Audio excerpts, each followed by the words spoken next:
നമ്മുടെ ഇന്നത്തെ ഉച്ചയൂണ് സെറ്റ് ആയിട്ടുണ്ട്. ഞവരയരി ചോറ്, നല്ല ഔഷധ ഗുണമുള്ള ഞവരയരി ചോറ്.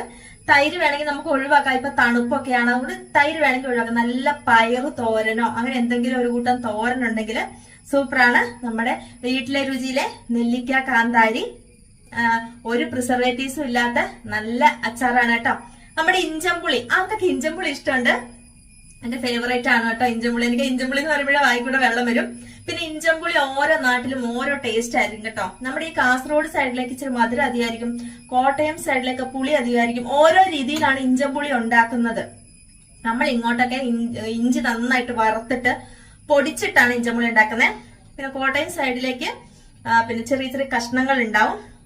ഇത് കോട്ടയം സ്റ്റൈല് ഇഞ്ചമ്പുളിയാണ് കേട്ടോ. ഇതിൽ ചെറിയ ചെറിയ കഷ്ണങ്ങൾ ഇങ്ങനെ കടിക്കാൻ കിട്ടും.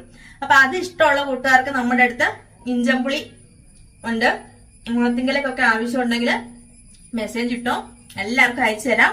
അതുപോലെ തന്നെ ചമ്മന്തിപ്പൊടി, അടിപൊളി ടേസ്റ്റ് ആണ് കേട്ടോ. ഈ ചമ്മന്തിപ്പൊടിക്ക് ഒരുപാട് നല്ല അഭിപ്രായങ്ങൾ കിട്ടിയിട്ടുള്ള ചമ്മന്തിപ്പൊടിയാണ്.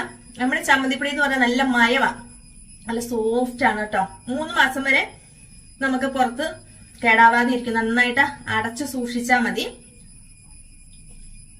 നല്ല ടേസ്റ്റാ ചമ്മന്തിപ്പൊടിക്ക്.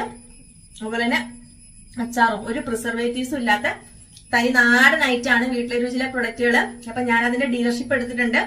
ആവശ്യമുള്ള കൂട്ടുകാര് വാട്സപ്പില് ഹായ് അയച്ചു കഴിഞ്ഞാൽ കാറ്റലോഗിന്റെ ഡീറ്റെയിൽസ് ഒക്കെ കിട്ടും. അപ്പൊ എല്ലാവർക്കും അയച്ചു തരാം കേട്ടോ. അപ്പൊ ഇത് മറക്കണ്ട, ഞവരയരി കർക്കിടക മാസത്തില് നല്ലൊരു ഔഷധ ചോറ് നമുക്ക് കഴിക്കാം. അപ്പൊ എല്ലാരും വാങ്ങിക്കണം കേട്ടോ. നല്ലൊരു വീഡിയോ ആയിട്ട് തോന്നിയിട്ടുണ്ടെങ്കിൽ ലൈക്കും കമന്റും ഒരു ഷെയർ ഒക്കെ കൊടുക്കാൻ മറന്നു പോകരുത് കേട്ടോ. എനിക്കത് വലിയൊരു സപ്പോർട്ടാണ്. അപ്പൊ നാളെ നല്ലൊരു വീഡിയോ ആയിട്ട് വീണ്ടും വരാം.